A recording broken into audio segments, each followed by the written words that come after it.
a strong hold on them.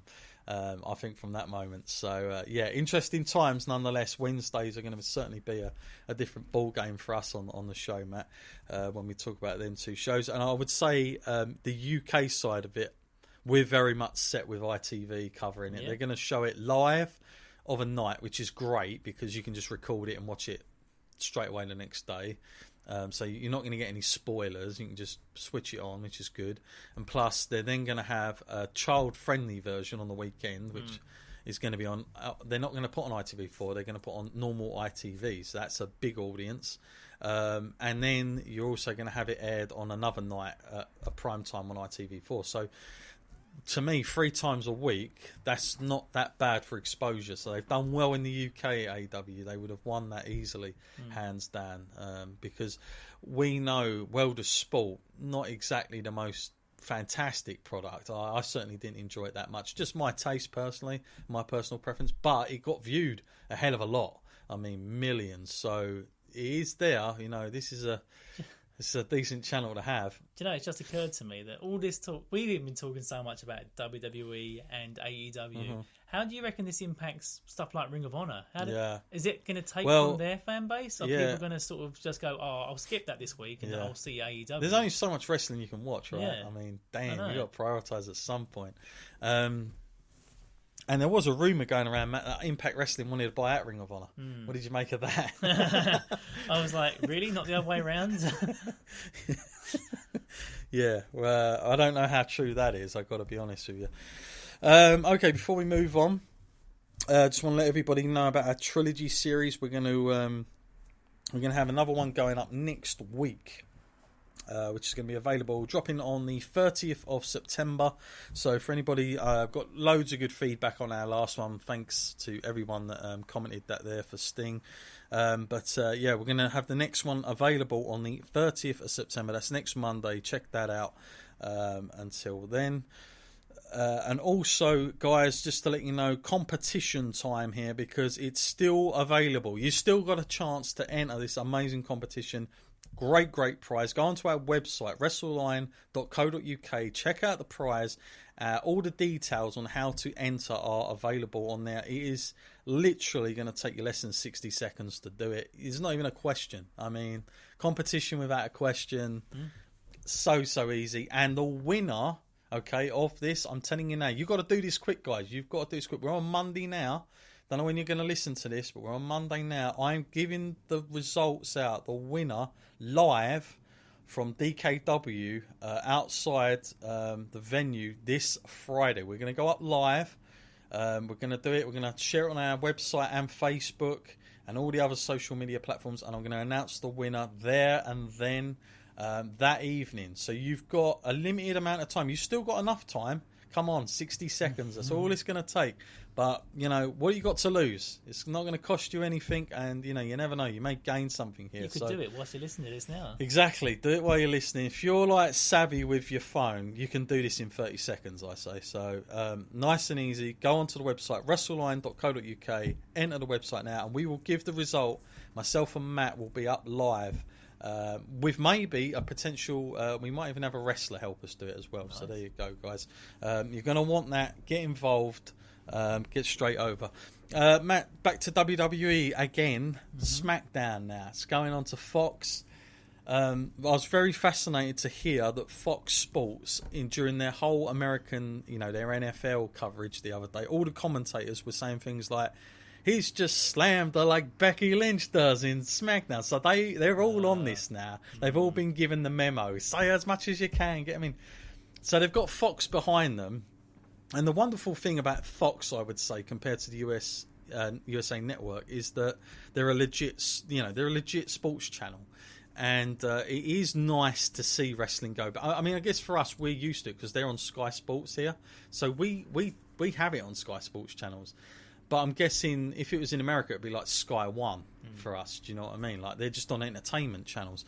So to go on a sports channel is a big deal. I wrote this in my my blog. I thought it was a wise idea that they get someone like Brock in it. I mean, I don't know who else you could have. Maybe Ronda showing up. I don't know.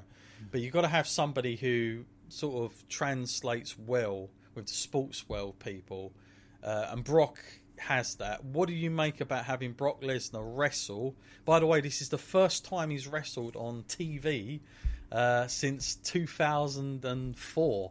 And there's this crazy photo going around of all the things that weren't invented then, including the iPhone, Twitter, and all these. And I went, bloody hell, that is some time. What do you make of that, Matt? And apparently Brock's got a lot of schedules coming in. So is this pretty much to say, sorry, Kofi, you've had your run? Or could they, really surprise us and Brock puts him over? I don't know. I can only see one way with this, but I don't know. I mean, you could go with a bang with Kofi winning, but I don't know. What have they decided to go with here, Matt? Is this just like back to the drawing board? We need Brock. It does feel so familiar every time. Something important is coming around, and they want to sell some tickets. They want to get some viewers in. Ching, cha-ching. The title does end up being around Brock's waist. So I kind of get the feeling that's the way they're going to go. It was only a few years ago, wasn't it, when Brock destroyed the entire New Day. It's not a great story to tell if he suddenly beats him. It's not going to be like the Seth Rollins one. That one, on a level, was hard enough to digest, the way that all came about. I don't really see Brock giving it up to someone else like that so soon. I would put the title on him myself. It just makes more business sense. And, get more Paul Heyman.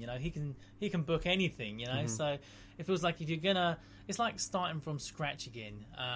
Even though they have 20 years previous with SmackDown, you still have to sort of cater to a new audience, people coming in, and you want to get new eyes on the product.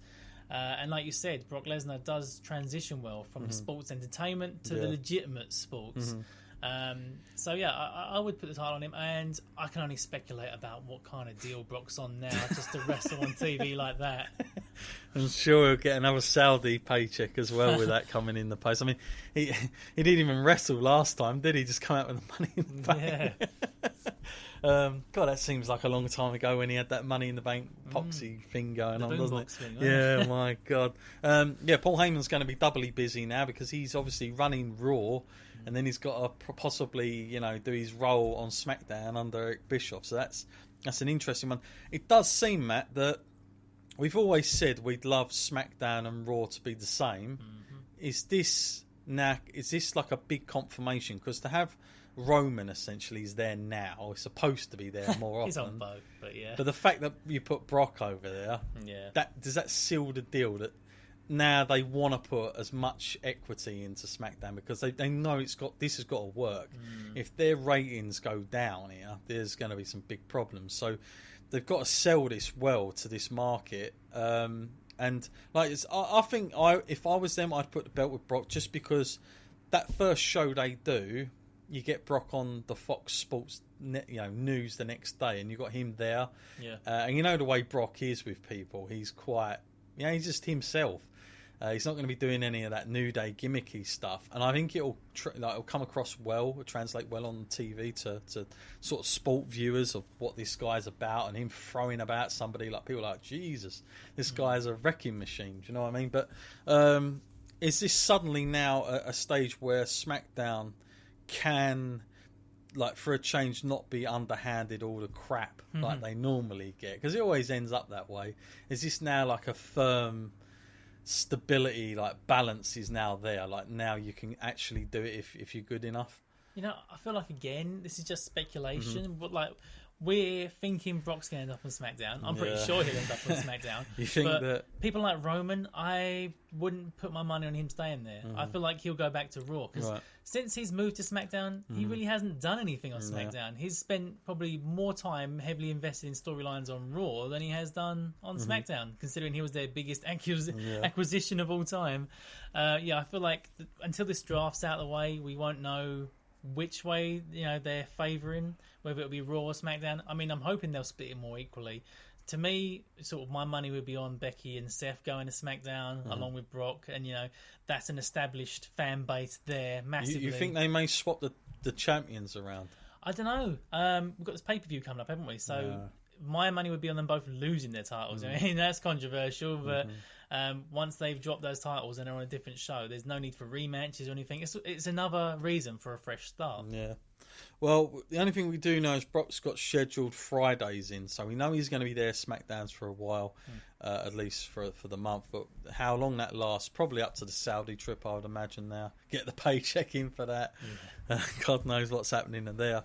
But, yeah, it does seem like finally they're going to, put something behind SmackDown and give them a bit of an equal playing field. Be interesting. This was the first week, by the way, where Vince McMahon and Triple H were not backstage working Raw and SmackDown, which was fascinating, I felt. The fact that, last week they just let Heyman run the show for a change. No rewrites involved. Was that interesting for you then, Matt, that he's literally... I know it's only one show, but for Vince to... Yeah. Leave just one show is quite a miracle in itself. But I'm guessing with this XFL stuff, like, how many places can you be? Until you're burned out. I mean, Vince is in his 70s here. I mean, this guy, I know he's a workaholic, but there's got to come some point now where he's just going to have to trust the likes of Paul Heyman and Eric Bischoff. I mean, they're the guys he's put in, isn't it? It's a strange one, but they're not young guys either. No, they're there. But yeah. He should take a step back sooner or later and realise that things do run all right, when he's not there. He likes to throw in his changes here and there, but who knows whether they're actually benefiting the company or not, really. To tell. Yeah, no doubt. So, interesting times coming towards that first one. I'm kind of excited to see it just because I think giving that title match does make you want to tune in to see, and especially Brock Lesnar wrestling on first TV match in God knows how long. So I'm sure it'll get eyeballs, and I'll be very interested to see what that rating does on the first one. Going a bit title mad, aren't they? Isn't it? This coming Raw, there's some sort of fatal five-way, and then a title match before a match that they've already sort of semi-confirmed between The Fiend and Seth Rollins anyway. Yeah, it's like they're just going crazy for title matches. Yeah, it's a new thing maybe. Okay, speaking of title matches, want to talk about DKW now, our local promotion closest to us.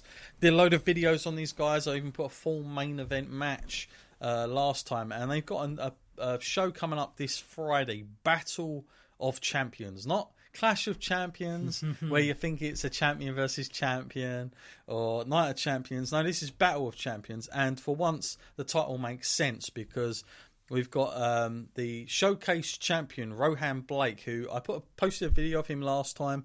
Great worker, I tell you that much. Super talent. He's going up against the Chaos champion, which is like a kind of a version of the 24/7 hardcore belt, I would say. Vinny Daniels, all the way from Canvey Island there, Matt. Give him a plug. And that's going to be defended on a tables match. There's a stipulation there for that. So that's pretty cool. Also got Taylor Essex. He's in a match for the British title in a no DQ match against TJ Riff. I saw both these guys as well in Westcliff. Taylor Essex, we have an interview with him as well. Very impressed by him. Tag team title, The Rebellion versus The Management, which involves Lucas Jackson himself, the promoter. I tell you, this guy, you think he's a nice guy until you see him there. And then we got Jaden Williams up against Sam Dufresne. I'm sure I've seen Sam Dufresne at WrestleForce or somewhere. I'm sure I recognised him when he was there. Matt, I know you didn't get to come with me last time that I was there, but you're going to be coming with us this Friday, so I'm kind of pleased that you're going to see it in person. We're going to do work press for these guys. We've got a lot of interviews. Obviously, you've been to see local shows before, and we had the promoter on. But I mean, for us as fans, Matt, what is different about going to sort of a local indie show up against, a giant juggernaut WWE show or New Japan and all the rest of it? Like, there is something nice and nostalgic about those like smaller shows. Like the close proximity of it is what I liked personally from last time. But any high points? Have you ever been to like a local show and thought that's better than what I'm watching elsewhere? Has that ever happened to you before? Yeah, that can happen easily on any given night, depending on the promotion that's performing. I think it's that sort of feeling that is unpredictable. Like with WWE, you know what you're going to get. Yeah, you know who is the person who's going over, who's the one who's supposed to